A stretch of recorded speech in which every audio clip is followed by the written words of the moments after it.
पहले के जो विधायक लोग हुए हैं उन्हीं की तरह अगर मैं होता तो मुझे नहीं पता चलता कि टंटिया मामा कौन है। पहले वाले जो विधायक हुए थे वो केवल अपने बाप को और अपनी माँ को जानते थे। पहले वाले विधायक अपने बाप को मूर्ति लगाते थे, लेकिन हमारे समाज में जागरूकता है, पढ़ा लिखा हो, इसलिए हमारे राजापुरा माता जी की जो सामाजिक साथी हैं, समाज की चिंता करते हैं, उन लोगों ने यह तय किया कि राजापुरा माता जी के अंदर भगवान टंटिया भील की प्रतिमा होनी चाहिए। मेरे तकरीबन 15 साल हो गए टंटिया मामा का हमने नाम सुना था कि लगातार पढ़ने का आता, कहीं कहीं जाते हैं तो लगातार टंटिया मामा की कहानियां मिलती है। तो टंटिया मामा दिन में कम लड़ते थे, रात में ज्यादा लड़ते थे। अब जब टंटिया मामा रात में तकरीबन 35 साल तक लड़े, 35 इयर्स कंटिन्यूअसली लगातार।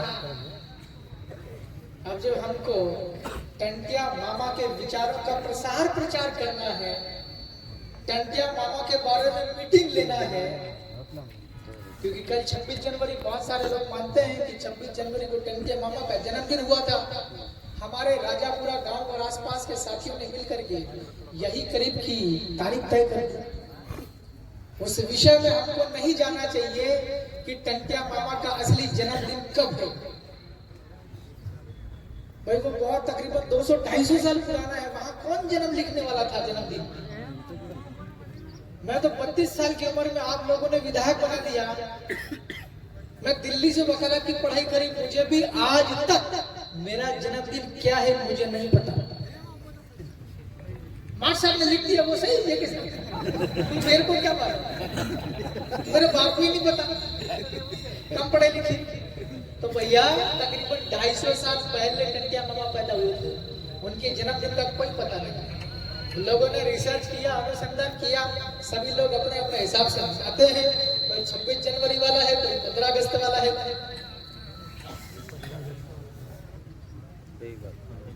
तो 25 तारीख आज के प्रोग्राम करने के लिए हमारे माताजी राजापुरा के साथी लोग, एक तो हम आदिवासी लोग आर्थिक रूप से कमजोर भी हैं, इससे हमारे लोगों में आदत पड़ी हुई है,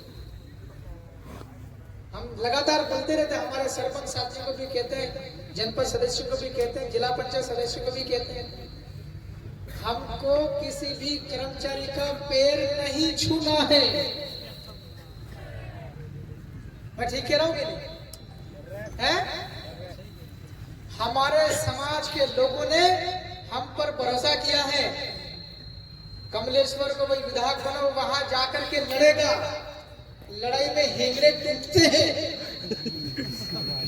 और हम कर्मचारियों के पास जाकर के शेर शेर शेर, उसमें मैं भी पहले था। मैं किसी को टारगेट नहीं कर रहा हूँ, क्योंकि हम नहीं जानते थे इसलिए कर रहे थे। लेकिन अब सब कुछ हम जानने लगे हैं, हम जीते हुए हैं, जनता ने भरोसा किया है। अब काय सर हमारे कुछ कर्मचारी साथी लोग भी सुन रहे हैं, हमारे पुलिस के बल भी आए हैं, हमने बोला था आना ताकि किसी के साथ पिटाई ना हो जाए। अरे लॉ एंड ऑर्डर मेंटेनेंस के लिए चाहिए। तो हम अनावश्यक, हमको किसी भी सरकारी कर्मचारी अधिकारी के ऊपर दबाव नहीं बनाना, अनावश्यक किसी भी सरकारी अधिकारी कर्मचारी से डरना नहीं है। हमारा लड़ाई आजकल ये चल रहा है हमारे इलाके में, अनावश्यक हम किसी का भी तलवार नहीं चाहते। हमको लगाने मूर्ति गांव में, रतलाम जिला मुखिया से तकरीबन 40 किलोमीटर दूर, सैलाना से कितना होगा पटवारी साहब? 30 किलोमीटर। हमारा वहाँ जो पुलिस का मुख्यालय होता है वहाँ पूरे उपखंड का, वहां से तकरीबन 30 किलोमीटर दूर हमारा गांव बिल्कुल सुदूर जंगलों में, माही नदी के तट पे, और हम लोगों को लगाने टंटिया मामा की मूर्ति। हम लोग जा रहे हैं अनुमति के लिए। गांडू कौन है आप बताओ? अधिकारी नहीं है गांडू, जानने वाले वो लोग जो प्रस्ताव लेकर के वहां गए, अब उसमें थोड़ा बहुत मैं भी शामिल हूँ। क्यों शरद को बुरा लगता होगा सर आपने मेरे को भेजा, अभी भाई गांडू कोई गाली नहीं है, आदिवासी बोली में गांडू का मतलब होता है थोड़ा बड़ा पागल। अब तो मेरे ऊपर भी थोड़ा दबाव रहता है, हमारे साथियों के ऊपर भी दबाव है। सर देख लो कटे दौड़े जुए सर को सब है जो सरपंच साहब भी खूब टार्गेट करे, खाई क्या सगळी खाई यांनी सरपंच तो हमारा हाथी हाथ दीजिए।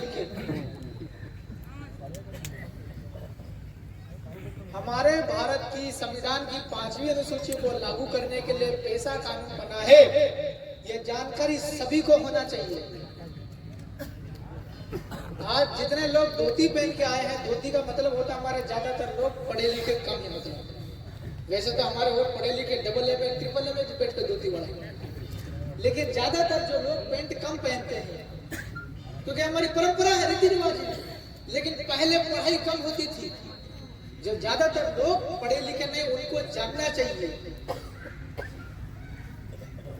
कि पहले हमारे बाप दादा, हमारे बाप दादा के बाप दादा, बाप दादा के बाप दादा वो एसडीएम के पास नहीं जाते थे, वो थाने में नहीं जाते थे। गांव की समस्या का निपटारा गांव के अंदर ही होता था। 2026 और 2018 में एक आंदोलन हुआ था मध्य प्रदेश में, जैस के बैनर थे 5वीं अनुसूची लागू करो। वो लागू करवाने वाले सारे तितर बितर हो गए, एक अणी मुंडे के जो, एक अणी मुंडे की जो, एक वणी पाटम पर जो, एक वणी बाटा पर जो। लेकिन हमारे आदिवासी इलाके के अंदर में हमारा समाज किस तरीके से रहेगा, कैसे जिंदा रहेगा, कैसे आगे बढ़ेगा, हमारे आदिवासी इलाके के अंदर मतलब 5वीं अनुसूची वाला शेड्यूल एरिया, अनुसूचित इलाका, यहाँ पर कैसा प्रशासन होगा, ये सब कैसे होगा, ये भारत के संविधान की 5वीं अनुसूची में लिखा हुआ। उस 5वीं अनुसूची को लागू करने के लिए दिलीप सिंह भुरिया ने कानून बनवाया था। सरकार कौन से पार्टी की थी वो नहीं सोचना, लेकिन आदिवासी लोगों की मांग के हिसाब से कानून बना। पेशा कानून में साफ लिखा, आपके गांव के अंदर कौन से भगवान की मूर्ति रहेगी, कौन से भगवान की मूर्ति नहीं रहेगी, ये ग्राम सभा तय करेगी। ग्राम सभा का मतलब होता गांव के लोग, उसमें पुलिस वाला शामिल नहीं है। ग्राम सभा का मतलब होता 18 साल से ऊपर जिस भी आदमी की उम्र हो गई, होशियार हो गया, कपड़े ठीक से पहन सकता, बैरू खरीदे बैरू भी राखी सके हिड़ी हिड़ी, ऐसे लोगों को बोलते ग्राम सभा के सदस्य। उस ग्राम सभा के अंदर आपके एसडीएम शामिल नहीं है, उस ग्राम सभा के अंदर आपका विधायक भी शामिल नहीं है। हम ग्राम सभा के बाहर रहकर के आपके साथ संपर्क स्थापित करेंगे। केवल आप ही के गांव के लोगों का राज होना चाहिए। अब हमारे ग्राम सभा के लोग तो बेचारे कागज लेकर के अनुमति मांगने के लिए वहां जा रहे, जाने कहां भटक रहे। फिर हम जैसे लोगों को हमारे नाम लेना चाहिए। मुझे हमारे ध्यानवीर जी, कविता बहन और भी हमारे कनीराम जी की पूरी टीम, हमारा जिला पंचायत का साथी शरद भाई, पिंटू भाई, कनीराम, हम तमाम लोगों को रात को 2:30 बजे यहाँ करना पड़ रहा, रात 2 बजे है। अपने आदिवासी जोवारा दड़े जागरो राती राखे धनी राखे